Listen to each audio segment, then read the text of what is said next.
Shazim hospital کے باہر بیٹھا، اپنا چہرہ اپنے ہاتھوں میں لیے گڑ گڑا کر اپنے رب سے دعائیں مانگ رہا تھا، عفیفہ کی زندگی کی، اپنے بچے کی۔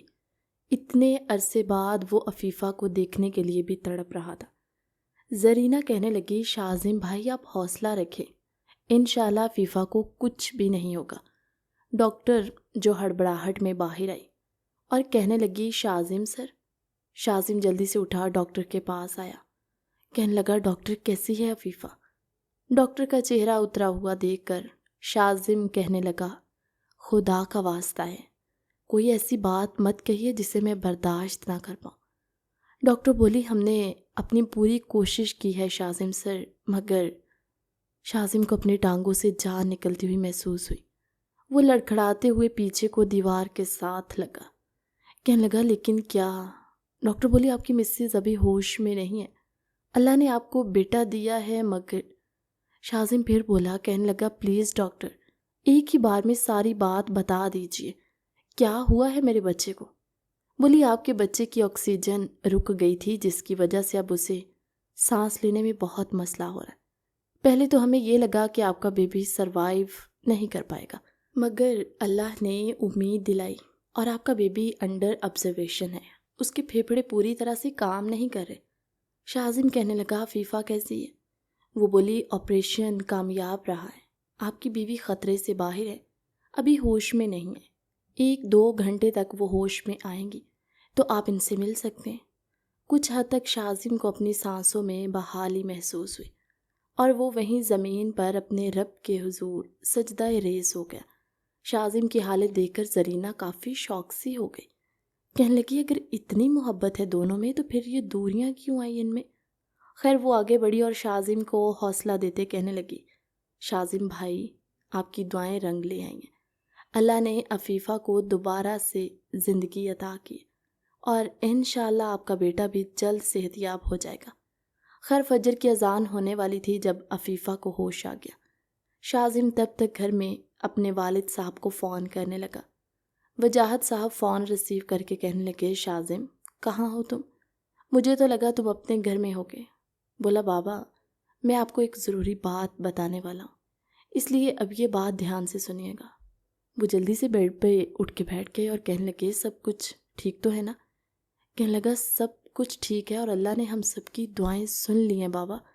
شازم کی آواز میں نمی کو محسوس کرتے وجاہت صاحب بولے، شازم تم ہو کہاں اور کیا بات ہے، جلدی بتاؤ۔ بولا، بابا میں ہاسپٹل میں ہوں۔ وجاہت صاحب کے تو وہم و گمان میں بھی نہیں تھا کہ شازم ان کو کیا خبر دینے والا ہے۔ کہنے لگے، hospital, everything is okay? Shazam بولا، جی بابا سب کچھ اللہ نے ٹھیک کر دیا، میں آپ کو ایک لوکیشن بھیج رہا ہوں، آپ جلدی سے وہاں سب لوگ پہنچ جائیے۔ کہنے لگے، بیٹا بتاؤ تو صحیح بات کیا؟ کہنے لگا، جب آپ یہاں پہنچیں گے نا تو آپ کو سب پتہ چل جائے گا، پلیز آپ ماما کو مریم کو ساتھ لے کر آئیے گا۔ تانیہ جو اپنے بیڈ روم میں سو رہی تھی اس بات سے بے خبر۔ خیر وجاہت صاحب نے جلدی سے نسرین بیگم کو جگایا اور کہنے لگے، ہمیں فوراً ہاسپٹل جانا ہے۔ وہ ہڑبڑاہٹ میں کہنے لگے، خیریت تو ہے؟ وہ بولے، یہ تو وہاں جا کے ہی پتہ چلے گا۔ خیر وہ سب لوگ گھر سے نکلے۔ ادھر ڈاکٹر شازم سے کہنے لگا، شازم صاحب آپ کی بیوی کو ہوش آ گیا ہے، آپ مل سکتے ہیں ان سے۔ شازم جلدی سے بے چینی کی حالت میں کمرے میں گیا۔ وہ خود میں ہمت اور حوصلہ جمع کرتے ہوئے عفیفہ کے پاس جانے لگا۔ عفیفہ بھی اس سب سے انجان تھی کہ شازم یہاں پر موجود ہے۔ وہ اپنی آنکھیں بند کیے ہاسپٹل کے بیڈ پر لیٹی تھی، اس کی آنکھوں سے آنسو بہہ رہے تھے۔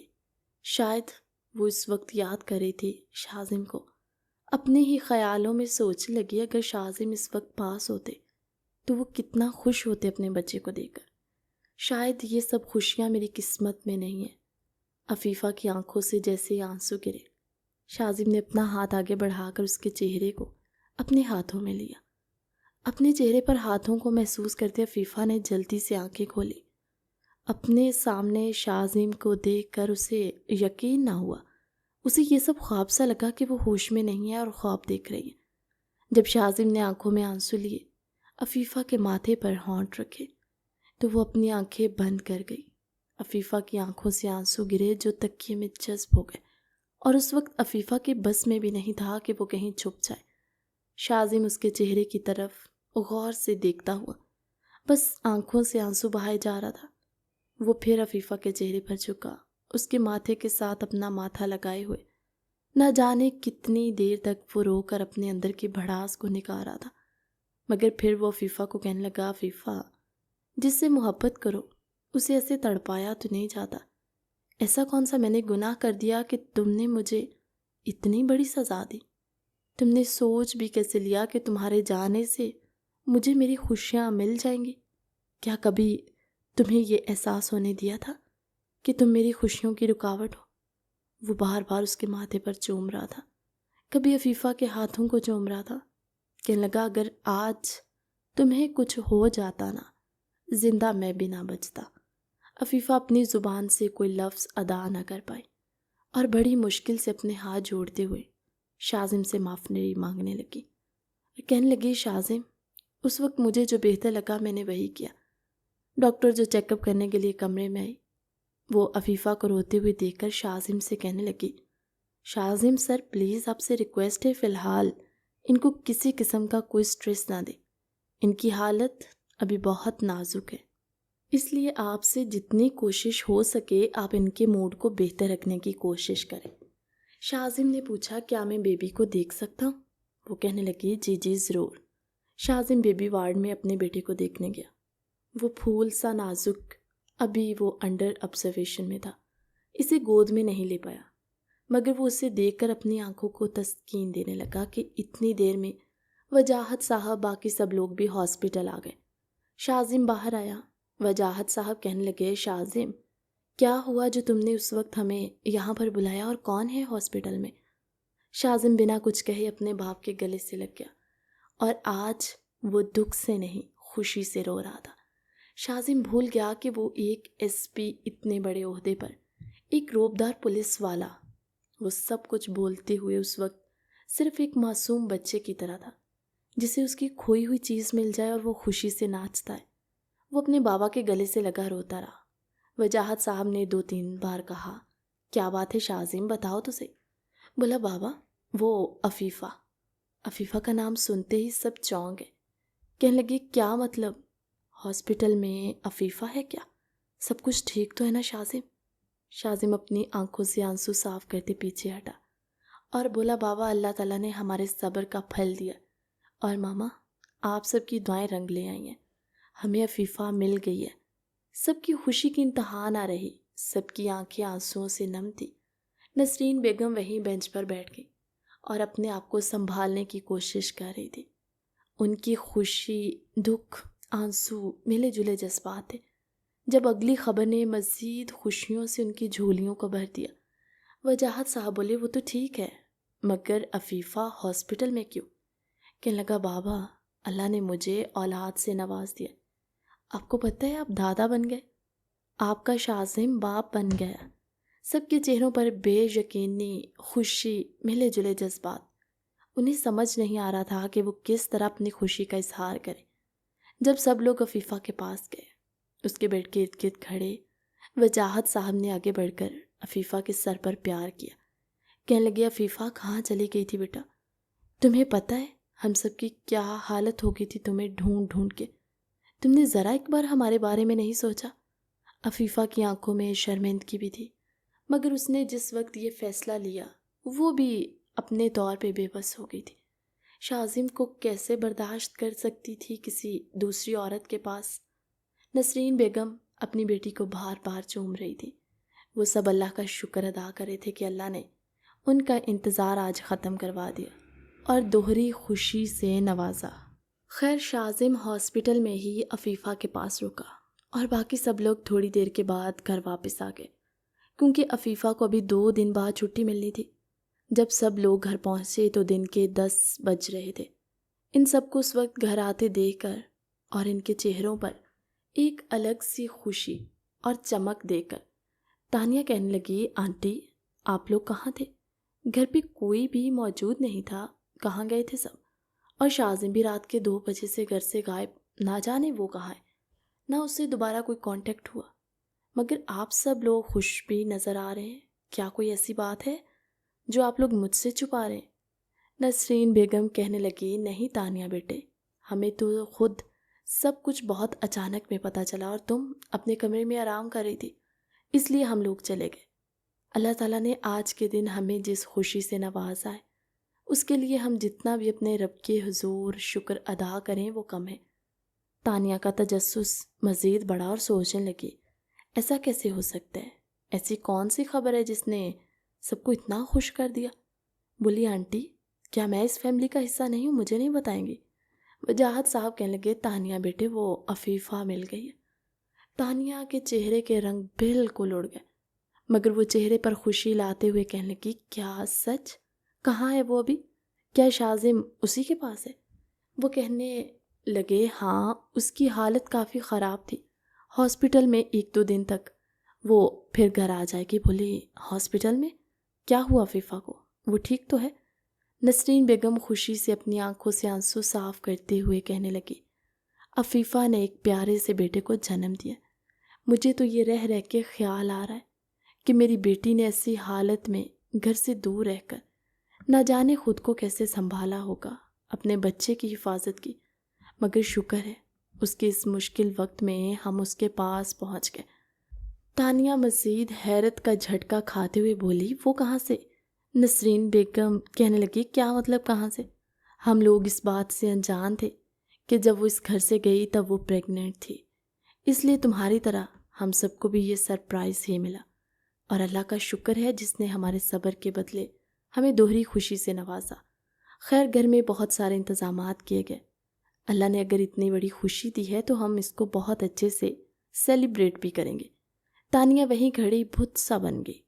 اس نے تو سوچا تھا کہ عفیفہ کہیں مر کھپ گئی ہے، اور اب جب کہ شازم کو اولاد دینے جا رہی تھی تو اسے تھا شازم اب میرا غلام سا بن کے رہ جائے گا، میں جیسے مرضی اس کے ساتھ بدلحاظی کروں، کچھ بھی کروں۔ تانیہ وہاں سے سیدھی اپنے کمرے میں چلی گئی اور بیڈ پر بیٹھی، غصے کے ساتھ بیڈ شیٹ کو اکٹھی کرتی، تکیے کو اٹھا کر فرش پر مارنے لگی، کہنے لگی، ایسا کیسے ہو سکتا ہے؟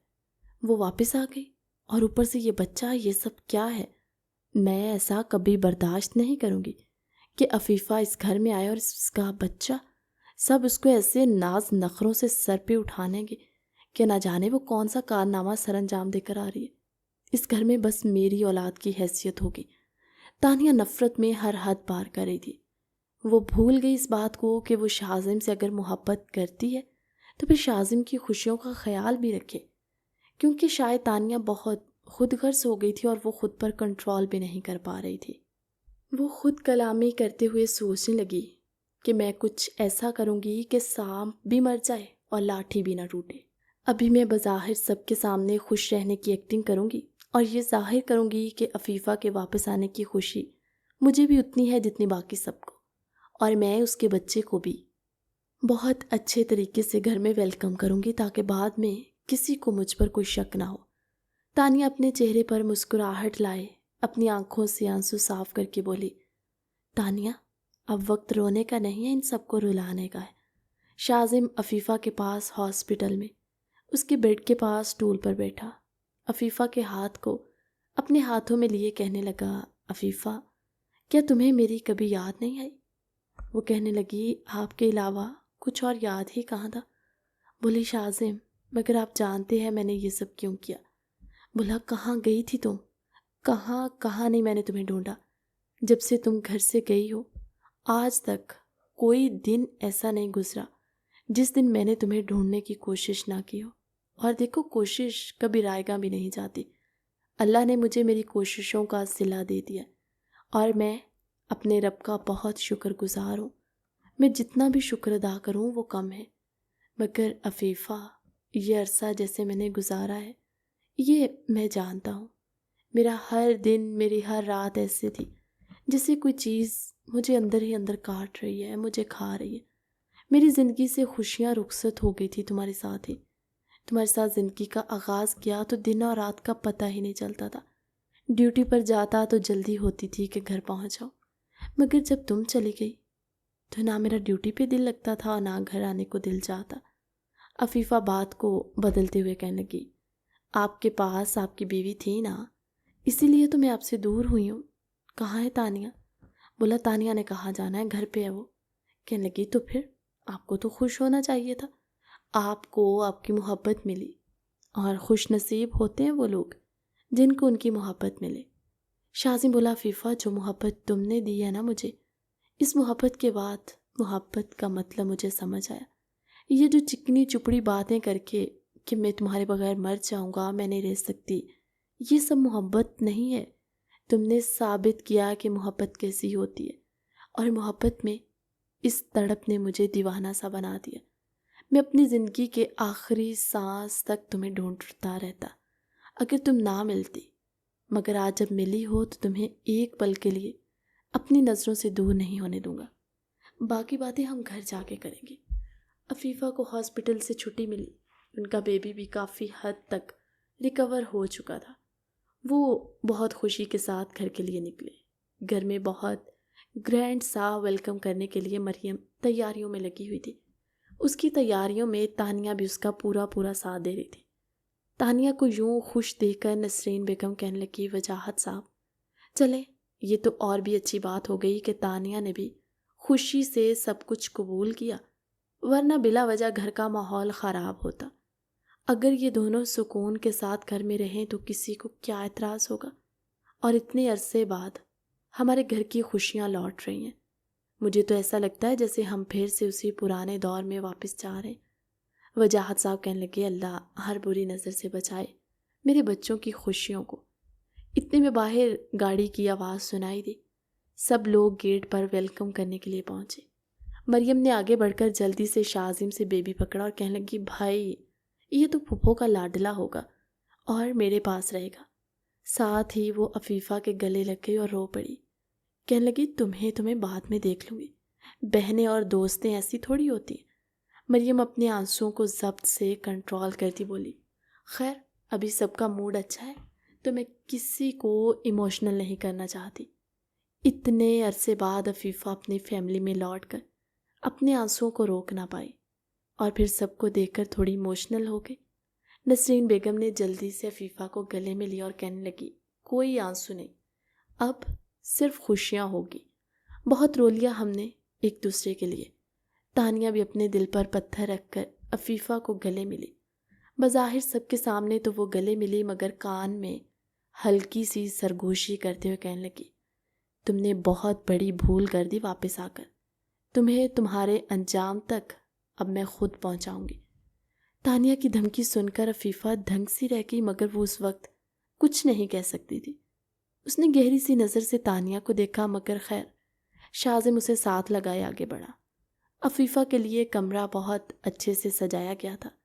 وہ دل سے خوش ہوتی، مگر تانیہ کی بات اس کے دماغ میں مسلسل گردش کرنے لگی۔ سوچنے لگی کہ نہ جانے وہ میرے ساتھ یا میرے بچے کے ساتھ کیا کرے گی۔ گھر میں سب لوگ عفیفہ کے کمرے میں موجود تھے۔ تانیہ کب تک برداشت کر سکتی تھی اور دکھاوا کر سکتی تھی؟ وہ اپنی طبیعت خراب کا بہانہ کرتے ہوئے سب کو اپنی طرف متوجہ کرنا چاہتی تھی۔ جب اس نے اپنے سر پر ہاتھ رکھا اور کہنے لگی مجھے شدید قسم کے چکر آ رہے ہیں شاذم، کہنے لگا تم ایک کام کرو، تم کمرے میں جا کے آرام کر لو، تھکاوٹ کی وجہ سے تمہاری طبیعت خراب ہو رہی۔ کہنے لگی مجھ سے چلا بھی نہیں جا رہا۔ وہ اصل میں شاذم کو وہاں سے اٹھانا چاہتی تھی۔ نسرین بیگم شاذم سے کہنے لگی شاذم بیٹا تم تانیہ کو کمرے میں لے جاؤ، ہم لوگ عفیفہ کے پاس موجود ہیں۔ تانیہ کمرے میں چلی گئی۔ جب شاذم اسے لٹا کر باہر آنے لگا اس نے آواز دی، کہنے لگی شاذم رکو، تم کہاں جا رہے ہو؟ بولا کیا مطلب؟ تمہیں کس چیز کی ضرورت ہوئی تو بتا دینا، ہم لوگ سب ادھر ہی ہیں۔ کہنے لگی مجھے تمہاری ضرورت ہے، میرے پاس بیٹھو۔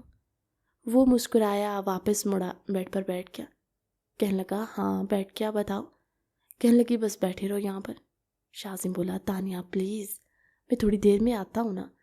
تانیہ اپنے ضبط پہ بے قابو ہوتی بولی سیدھی طرح کہو نا شاذم، اب وہ آ گئی ہے تو تمہیں میں زہر لگ رہی ہوں، تم اس کے پاس رہنا چاہتے ہو اور مجھے اگنور کر رہے ہو۔ آج تیسرا دن ہو گیا تم نے ایک بار مجھ سے یہ نہیں پوچھا کہ میری طبیعت کیسی ہے۔ میرے پیٹ میں بھی تمہارا بچہ پل رہا ہے اور تمہیں ذرا خیال ہے اس بات کا؟ کہنے لگا تانیہ کام ڈاؤن، کیا ہو گیا تمہیں؟ کیوں اس طرح نیگیٹو سوچتی ہو تم؟ جانتی ہو عفیفہ کی حالت، بیبی ڈلیوری، آپریشن، سب کچھ، میں ہاسپٹل میں تھا، اسی بھاگ دوڑ میں یہ دن گزرے۔ میں کوئی اس کے ساتھ کہیں ہنی مون پہ نہیں گیا تھا جو تم اس طرح کے گلے کرنے لگی ہو۔ بولی وہ دن بھی دور نہیں جب تم اس کے ساتھ یہ سب رنگ رلیاں بھی منانے لگ جاؤ گے۔ بولا تانیہ تمہاری صحت ٹھیک ہے، بس تمہارا دماغ خراب ہے جس کا علاج کروانا ضروری ہے۔ بولی اب تو میرا سب کچھ ہی خراب لگے گا نا تمہیں؟ وہ جو آ گئی ہے جس کی وجہ سے تمہارا ہنسنا مسکرانا سب کچھ ختم ہو گیا تھا، کل سے غور کر رہی ہوں تمہارے چہرے کی مسکراہٹ ختم ہی نہیں ہو رہی۔ ایسا بھی کیا کارنامہ اس نے انجام دے دیا جو تم لوگ ایسے اس کی آؤ بھگت میں لگ گئے؟ میرے لیے تو کبھی کوئی اس طرح خوش نہیں ہوا، میں بھی تمہارا بچہ پیدا کرنے والی ہوں۔ شاہزم کھڑا ہوا کہنے لگا تانیہ تم سے بات کرنے سے بہتر ہے بندہ اپنا سر دیوار میں پھوڑ لے، تم خوش ہو ہی نہیں سکتی کبھی۔ وہ کمرے سے باہر نکلنے لگا، پھر واپس پلٹا کہنے لگا پلیز اپنی صحت کا تو خیال رکھو، اس طرح کی باتیں مت سوچو، میں تمہارے پاس ہوں، کہیں نہیں جا رہا۔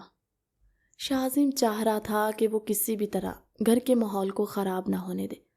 اتنے عرصے بعد اگر سب کے چہروں پر اتنی خوشی آئی ہے تو یہ خوشی برقرار رہے۔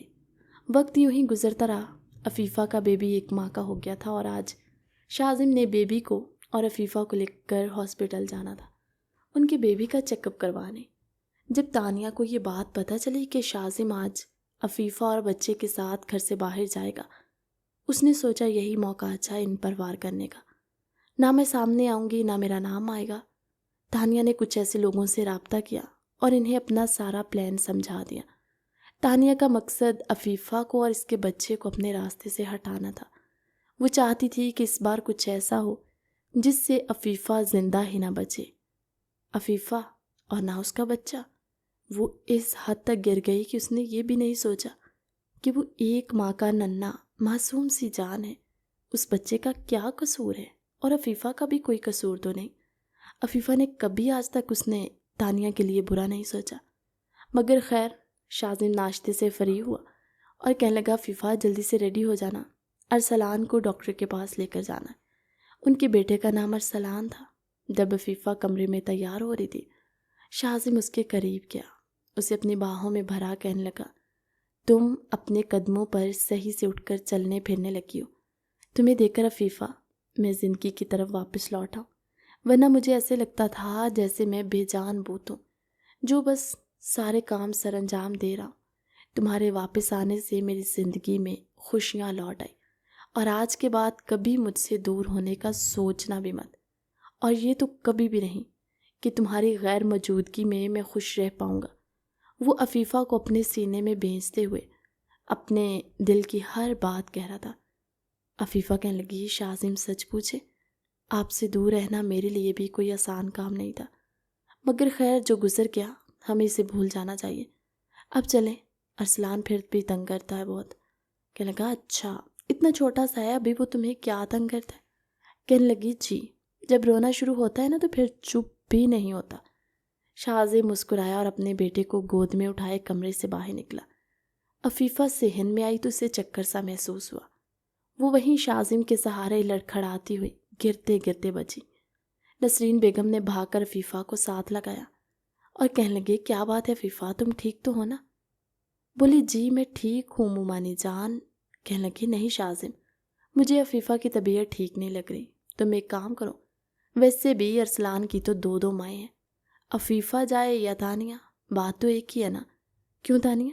ایک کام کرو عفیفہ تم گھر پہ رکو، شاہزم بیٹا تم تانیہ کو لے جاؤ، ویسے بھی آج اس کی اپائنٹمنٹ ہے ڈاکٹر کے پاس، تو اسے بھی چیک اپ کرواتے آنا۔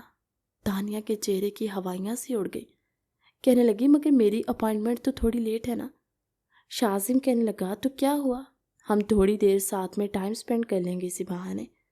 وہ مسکرا کر عفیفہ کی طرف دیکھ کر بولا Afifa if you don't mind کیا میں تانیہ کو ساتھ لے جاؤں؟ عفیفہ کہنے لگی ضرور شاہزم، ویسے بھی ارسلان جتنا میرا بیٹا ہے اتنا تانیہ کا بھی، کیوں تانیہ؟ تانیہ جھوٹی سی مسکراہٹ چہرے پر سجائے کہنے لگی جی۔ شاہزم کہنے لگا چلو جلدی سے۔ بولی شاہزم میں اپنا موبائل لے آؤں کمرے میں پڑا ہوا؟ بولا موبائل کی کیا ضرورت ہے، میں ساتھ ہوں نا، اگر کہیں کوئی ضرورت ہوئی بھی تو میرا موبائل ہے پاس، چلو پہلے ہی ہم کافی لیٹ ہو گئے۔ تانیہ کو کوئی موقع ہی نہ ملا کہ وہ اپنے بچھائے ہوئے جال کو ختم کر سکے۔ تانیہ شاذم کے ساتھ گھر سے نکل تو گئی، مگر گاڑی میں اس کی بے چینی، اس کے ماتھے پر بار بار پسینہ آنا، شاذم جو مجرموں کو دور سے دیکھ کر ہی پہچان جاتا، اس بار وہ انجان محبت کی آڑ میں دھوکہ کھا رہا تھا۔ اس کی بغل میں اس کی فیملی کا سب سے بڑا دشمن چھپا تھا اور وہ اسے ہی پہچان نہ پایا۔ کہنے لگا، کیا بات ہے تانیہ، جب سے گھر سے نکلے ہیں تم بالکل خاموش ہو اور چہرے پر پریشانی، جیسے کسی چور کی چوری پکڑی جائے۔ یہ بات سن کر تانیہ کے مزید ہوش اڑ گئے۔ کہنے لگے، شاذم آپ نہ اپنی یہ پولیس گری باہر ہی رکھا کریں، فیملی پہ نہ آزمایا کریں۔ کہنے لگا، کیا بات ہے بتاؤ نا، تمہیں تو خوش ہونا چاہیے کہ میں تمہیں ساتھ لے کر آیا ہوں۔ بولی، میں خوش ہوں۔ اس کی گود میں ارسلان تھا، مگر تانیہ نے ایک بار بھی ارسلان کی طرف دیکھنا بھی گوارا نہ سمجھا۔ گاڑی تھوڑی سی دور پہنچی جہاں شاذم کی گاڑی کے آگے کچھ گونڈے رکے جن کے چہرے ڈھکے ہوئے تھے۔ شاذم نے جلدی سے اپنے پسٹل نکالی اور گاڑی کو تیز سپیڈ میں وہاں سے بھگانے کی کوشش کرنے لگا۔ جو بھی تھا وہ اس وقت اکیلا تھا، اور جب کسی بھی مرد کے ساتھ اس کے گھر کی عورت ہوتی ہے نا، وہ اس کی سب سے بڑی کمزوری ہوتی ہے۔ اور شاذم کے ساتھ اس وقت تانیہ اور اس کا معصوم سا بچہ تھا۔ وہ نہیں چاہتا تھا کہ وہ کسی بھی رسک میں پڑے، اس لیے اس نے جلدی سے گاڑی بھگانی چاہی، مگر ان کنڈوں میں سے ایک نے فائر کر کے گاڑی کا ٹائر پنچر کر دیا اور گاڑی وہیں ڈولتے ہوئے رک گئی۔ شاذم گھبرایا بھی، مگر اس نے موقع کو سنبھالنے کی پوری کوشش کی۔ جیسے ہی شاذم گاڑی سے اترا، اپنے پسٹل کو ان کے سامنے کرتے ہوئے کہنے لگا، کون ہو تم لوگ اور جانتے ہو مجھ پر حملہ کرنے کا انجام کیا ہوگا؟ میں ایس پی شاذم، چاہوں تو تم لوگوں کے ابھی چیتھڑے اڑوا دوں یہاں پر۔ ان میں سے ایک آگے بڑھا اور کہنے لگا، ہمیں تم سے کوئی مطلب نہیں، اس لیے راستے سے ہٹو۔ شاذم مزید حیران ہوا اور کہنے لگا، تو پھر کس سے مطلب ہے تمہیں؟ اس آدمی نے اپنے بندوں کو اشارہ کیا اور وہ گاڑی پر فائرنگ کرنے لگے۔ تانیہ ان گنڈوں کو روک بھی نہیں سکتی تھی۔ شاذم نے کہا، تانیہ تم گاڑی میں نیچے جھکو، ان لوگوں کو میں ہینڈل کر لوں گا۔ شاذم نے گولی چلائی، ایک دو بندے ان میں سے زخمی بھی ہوئے۔ اس نے پولیس کو کال کر دی۔ پولیس کے پہنچنے سے پہلے تانیہ نے سوچا کہ میں گاڑی سے باہر نکل کر ان کو اشارہ کر دوں کہ یہ رک جائیں اور حملہ نہ کریں، مگر جیسے ہی تانیہ بچے کو سیٹ پر رکھتی گاڑی سے نکلی، ایک گولی سیدھی آ کر اس کے سینے میں لگی اور وہ وہیں زمین بوس ہو گئی۔ تانیہ کو زمین پر گرا دیکھ کر شاذم سب کچھ چھوڑتے بھاگتے ہوئے تانیہ کی طرف بھاگا۔ کہنے لگا، تانیہ تانیہ اپنی آنکھیں کھولو، مگر اس کی آنکھیں بند ہو چکی تھی۔ شاذم کے منہ سے تانیہ کا نام سن کر وہ گنڈے حیران ہوئے کہ یہ کیا ہو گیا۔ ان لوگوں نے تو عفیفہ کو مارنا تھا، مگر تانیہ، وہ گولی لگتے ہی دم توڑ گئی۔ شاذم وہاں سڑک پر بے یارو مددگار چیخو پکار کر رہا تھا۔ اتنی دیر میں پولیس پہنچ گئی۔ کچھ لوگ ان میں سے زخمی بھی تھے، انہوں نے بھاگنے کی پوری کوشش کی، باقی کچھ فرار ہو گئے۔ پولیس ان کو حراست میں لے چکی تھی۔ شاذم تانیہ کو دوسری گاڑی میں ڈالتے ہوئے جلدی سے ہاسپٹل پہنچا۔ ڈاکٹر نے تانیہ کو چیک اپ کرتے ہوئے کہا، آئی ایم سوری مسٹر شاذم۔ یہ وہ الفاظ تھے جنہوں نے شاذم کے سر پر بجلیاں گرا دی۔ وہ اکیلا ہاسپٹل میں اپنے ننھے سے بچے کو گود میں اٹھائے ہوئے رونے لگا۔ شاذم دھاڑتے ہوئے بولا، یہ جس نے بھی کیا ہے اسے میں چھوڑوں گا نہیں۔ فی الحال وہ صدمے میں تھا اور تانیہ کی ڈیڈ باڈی لے کر گھر پہنچا۔ گھر کے باہر جب ایمبولینس کی آواز آئی تو سب لوگ پریشان سے ہو گئے۔ وجاہت صاحب کہنے لگے، اللہ خیر کرے، یہ کون ہو سکتا ہے؟ وہ جلدی سے بھاگے، مین ڈور تک پہنچے۔ جب آگے سے اسٹریچر پر تانیہ کی ڈیڈ باڈی، اوپر وائٹ چادر اڑائی ہوئی تھی، وہ لے کر اندر داخل ہو رہے تھے تو سب حیران اور پریشان تھے کہ یہ کون ہے۔ نسرین بیگم بھاگتے ہوئے باہر آئی، ان سے پوچھنے لگی کہ تم لوگ کس غلط ایڈریس پہ آ گئے ہو، یہ کسے لے کر آ رہے ہو؟ وہ لوگ خاموش تانیہ کی ڈیڈ باڈی کو گھر کے صحن میں رکھتے ہوئے خاموشی سے سائڈ پر ہوئے۔ جب شاذم، جس کے کپڑے خون آلود، وہ اپنی گود میں روتے ہوئے ارسلان کو اٹھائے گھر میں داخل ہوا، وجاہت صاحب شاذم کو ہلا کر کہنے لگے، شاذم یہ کیا ہو گیا سب؟ بولا، بابا شاید ہمیں خوشیاں راس نہیں آتی، جب بھی ہمیں یہ لگتا ہے کہ ہم خوش ہیں تبھی اس طرح کی کوئی مصیبت آ جاتی ہے۔ وہ دیوار کے ساتھ ٹیک لگائے وہیں بیٹھ گیا۔ مریم نے شاذم کی گود سے ارسلان کو پکڑا جو مسلسل روئے جا رہا تھا۔ وہ اسے چپ کروا رہی تھی۔ سب پر تو جیسے یہ قیامت ٹوٹی کہ تانیہ کی ڈیتھ ہو گئی۔ اس حادثے میں کسی کو بھی اس بات پر یقین نہیں آ رہا تھا۔ ابھی تھوڑی دیر پہلے ہی تو وہ گھر سے نکل رہی تھی ہنسی خوشی، گھر سے نکلے اور اب یوں جو بھی ہو گیا تھا اب کسی کے اختیار میں کچھ بھی نہیں رہا۔ گھر میں تو ایک قیامت سا منظر، جوان موت کا یوں اچانک، اور پھر تانیہ پریگننٹ تھی، دوہرا صدمہ سب کو پہنچا۔ گھر میں سب کے روتے بلکتے ہوئے تانیہ کا جنازہ اٹھایا گیا۔ اس کی میت کی تدفین کے فوراً بعد شاذم سیدھا پولیس اسٹیشن پہنچ گیا جہاں پر وہ کچھ لوگوں کو حراست میں لے جا چکے تھے۔ اس نے سوچا کہ جب تک وہ سچائی کی جڑ تک نہیں پہنچ جاتا تب تک وہ آرام سے نہیں بیٹھے گا۔ جیسے ہی وہ تھانے پہنچا اس نے جلدی سے کہا کہ تالا کھولو۔ شاذم کا خون ابالے مار رہا تھا۔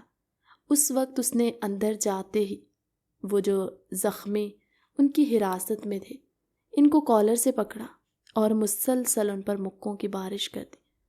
کہنے لگا جو بات ہے الف سے یہ تک مجھے سچ بتا دو ورنہ اتنا ماروں گا کہ تم لوگ موت بھی اپنے منہ سے مانگو گے۔ تم لوگوں کو موت نہیں آنے دوں گا، تم تڑپو گے۔ شاذم نے جس قدر ان کو مارا ان کے ناک اور منہ سے خون بہنے لگا۔ ان کی حالت ایسی ہو گئی تھی کہ وہ مزید شاذم کا قہر برداشت نہیں کر سکتے تھے۔ شاذم نے کہا اپنے باقی ساتھیوں کا بتاؤ، اور یہ سب تم نے کس کے کہنے پہ کیا؟ یہ ایک حادثہ نہیں ہے، یہ پری پلان سب کچھ کیا ہوا ہے۔ کس کے کہنے پہ یہ سب کیا؟ وہ ہاتھ جوڑتے ہوئے کہنے لگا ہمیں بس جو حکم ملتا ہے ہم نے وہ کیا، ہم نہیں جانتے کہ یہ سب کس نے کروایا۔ شاذم کہنے لگا تو تمہیں کس نے حکم دیا؟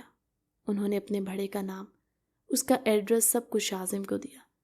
شاذم فوراً پولیس کو آرڈر کرتے ہوئے کہنے لگا اس شہر کا چپا چپا چھان مارو اور مجھے اگلے 1 گھنٹے میں وہ سارے لوگ یہاں پر موجود چاہئیں۔ کچھ ہی دیر میں وہ پولیس کی حراست میں تھے اور ان کو شاذم کے آگے پیش کیا گیا۔ شاذم اس وقت ایسی حالت میں تھا کہ وہ کسی پر رحم کرنے کا سوچ بھی نہیں سکتا۔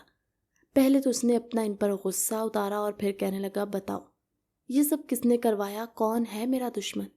آخر میں بھی تو جانوں۔ اس آدمی نے شاذم کے آگے ہاتھ جوڑے اور کہنے لگے ہم لوگ لالچ میں آ گئے تھے، ہمیں اتنی بڑی رقم کی آفر کی گئی جتنی ہم نے ساری زندگی میں بھی چوری اور ڈکیتیوں سے نہیں کمائی ہوگی۔ کہنے لگا یہ آفر دی کس نے ہے؟ وہ کہنے لگا آپ کی مسز نے۔ شاذم بوکھلا کے رہ گیا۔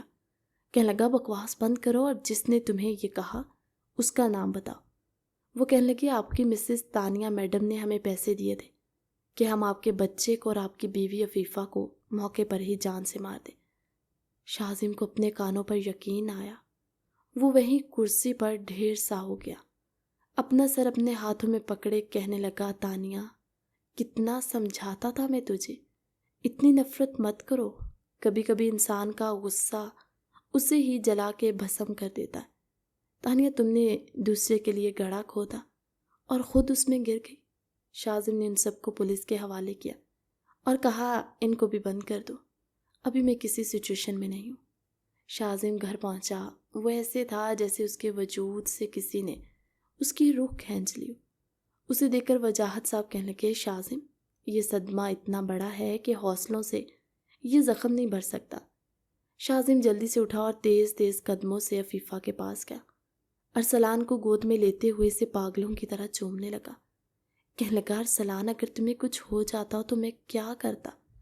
وجاہت صاحب کہنے لگے شکر کرو اللہ کا، اللہ نے اس معصوم کی جان بچا لی، مگر تانیہ کا دکھ اتنی جلدی ختم ہونے والا نہیں ہے۔ بولا بابا تانیہ اپنی خود غرضی اور نفرت کی بھینٹ چڑھی ہے۔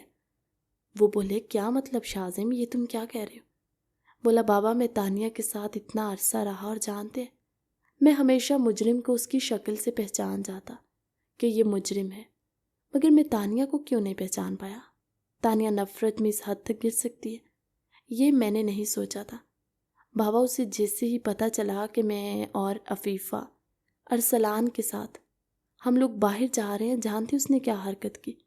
اس نے آگے جال بچھوایا، راستے میں ہم پر حملہ کروانے کے لیے، جس میں اس نے بندوں سے کہا تھا کہ وہ عفیفہ کو اور ارسلان کو اللہ نہ کرے، وہ ان دونوں کو مروانا چاہتی تھی بابا۔ شاذم کی ایک ایک بات سن کر سب کو ایسے تھا جیسے ان کے قدموں تلے سے زمین نکل جائے گی۔ بولا بابا عفیفہ نے تو کبھی آج تک اسے کوئی دکھ نہیں پہنچایا، چلیں عفیفہ سے اسے حسد ہے، جلن ہے، اس معصوم کا کیا قصور تھا؟ ارسلان کو اگر کچھ ہو جاتا، وہ خود ماں بننے والی تھی، کیسے اتنی پتھر دل ہو کے سکتی ہے؟ اتنے معصوم بچے کو وہ گولی مروا رہی تھی، اتنی خود غرض ہو گئی بابا۔ اور اللہ تعالیٰ بہترین انصاف کرنے والا ہے، اللہ کسی معصوم کے ساتھ اتنا ظلم نہیں کرتا۔ اور دیکھیں اس نے جو گڑھا عفیفہ کے لیے کھودا، وہ خود اس گھر میں گر کر اپنی جان گنوا بیٹھی۔ بابا اگر تانیہ چاہتی تو ہم سب کے ساتھ مل جل کے رہ سکتی تھی، خوشی خوشی ہر رشتے کو نبھاتی، تو کیا میں اس کے حقوقی حق تلفی کرتا؟ ایسا کبھی ہو ہی نہیں سکتا تھا۔ میں نے تو سوچ لیا تھا کہ دونوں کو ان کے حصے کی ساری خوشیاں دوں گا، مگر جو اللہ کو منظور تھا ہونا وہی تھا۔ وجاہت صاحب نے ایک ٹھنڈی سیاہ بری اور شاذم کے کندھے پر ہاتھ رکھتے کہنے لگے، شاذم، کچھ حادثے انسان کی زندگی میں اللہ کی جانب سے ہوتے اور کچھ انسان کے خود کے کیے ہوتے۔ خیر اللہ تانیہ کی مغفرت فرمائے اور تم خود کو سنبھالو۔ عفیفہ جو مسلسل رو رہی تھی، شاذم کہنے لگا، تم کیوں رو رہی ہو؟ بولی کاش میں آپ کو ملتی ہی نہ میں واپس آتی، نہ تانیہ کے ساتھ یہ حادثہ پیش آتا، اسی وجہ سے تو میں آپ سب کی زندگیوں سے نکل گئی تھی۔ نسرین بیگم نے تانیہ کو ساتھ لگایا، کہنے لگی، تانیہ تم معصوم ہو، تمہارا دل شیشے کی طرح صاف ہے، اس لیے تم کسی قسم کا کوئی گلٹ فیل نہیں کرو۔ اللہ تعالیٰ میرے بچوں کو زندگی میں اتنی خوشیاں دے کہ وہ اپنے ماضی کے دکھ یاد کرنے کے لیے ان کے پاس وقت ہی نہ بچے۔ وقت یوں ہی پر لگا کے اڑتا رہا۔ شاذم اور عفیفہ کی اینیورسری تھی، گھر میں بہت عرصے کے بعد سب نے خوشی سے اس موقع کو سیلیبریٹ کیا، اور ان کی خوشی میں ان کا پیارا سا بیٹا ارسلان ان کے ساتھ تھا۔ شاذم عفیفہ کو ساتھ لگائے کہنے لگا، تم میرے لیے وہ مرہم ہو جو میرے ہر گہرے سے گہرے زخم کو بھر دیتی ہو۔ تم نے آج تک میرے ساتھ اونچی آواز میں بات کرنا تو دور کی بات ہے، کبھی سخت لہجے سے میری طرف دیکھا بھی نہیں۔ عفیفہ شاذم کے سینے میں منہ چھپائے کہنے لگی، شاذم، آپ کی محبت نے مجھے مکمل کر دیا، مجھے کبھی کوئی آپ سے گلا شکوہ ہوا ہی نہیں، اور نہ کبھی آپ نے ایسا موقع دیا۔ I love you so much۔ کہانی کیسی لگی کمنٹ سیکشن میں اپنی قیمتی رائے کا اظہار ضرور کیجیے گا۔ ملتے ہیں نئی کہانی کے ساتھ اگلی ویڈیو میں، تب تک کے لیے اللہ حافظ۔